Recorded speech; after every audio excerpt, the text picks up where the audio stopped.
বাঁধাকপির পকোড়া আজকে আমি তোমাদের সাথে রেসিপিটা শেয়ার করব। তো hello friend, welcome back to my channel টুসির ভেজ কিচেন। তো আজকে আমি বানাবো বাঁধাকপির পকোড়া।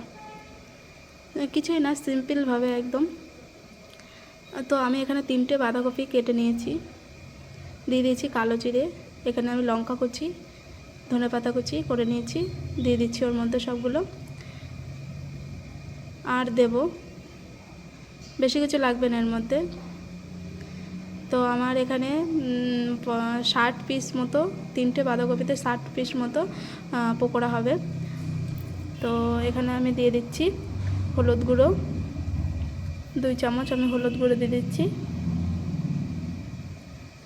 তারপরে আমি দিয়ে দিচ্ছি একটু যে কি সবজি মশলা ছিল আমার কাছে, সবজি মশলা দিয়ে দিয়েছি আমি, ওটা দেখাতে পারিনি।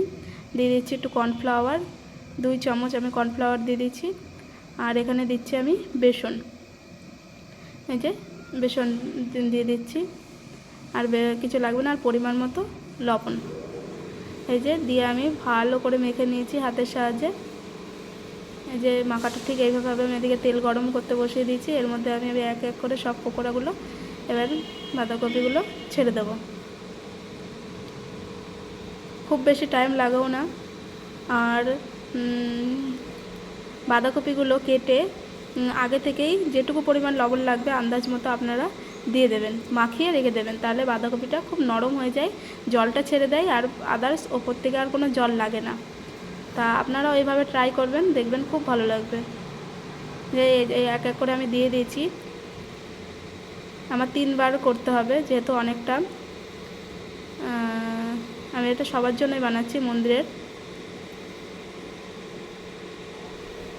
তো এইভাবে আপনারা ভেজে দেখবেন, খুব ভালো লাগবে। আর এখন তো উইন্টার সিজন, বাঁধাকপি তো পাওয়াই যায়, খুব একটা দামও না।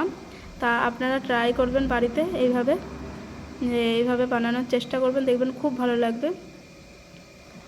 এই যে আমার পুরো রেডি পকোড়াগুলো। তো ভালো লাগলে please like, share, comment and subscribe করে দেবেন আমার চ্যানেলটাকে। চলো আবার আসবো নেক্সট ভিডিওর সাথে, তোমাদের সাথে দেখা হবে।